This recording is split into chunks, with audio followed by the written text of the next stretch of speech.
L'hypersensible fait partie des 25% de la population qui sont les sincères, les ouverts, les spontanés. Sauf que lui, en général, il est muré dans sa grotte intérieure, il est en souffrance parce qu'il ne comprend pas le monde, il a l'impression qu'il n'est pas fait, c'est un ovni, il se dit je suis étranger à ce monde, je suis seul, on ne me comprend pas.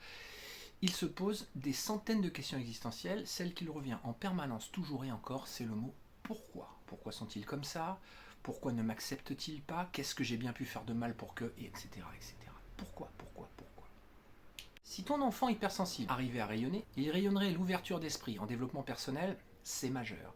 Il rayonnerait l'intuition. Il serait le seul être capable à mettre des images sur des mots. Incroyable, il aurait une finesse évidemment artistique totalement dingue. Il aurait le courage. Le courage, c'est surmonter sa peur. Les plus courageux sont les sensibles. Il rayonnerait toute la famille des mots qui vont tourner autour de la gentillesse, de la bonté, la générosité, tu vois, de la bienveillance.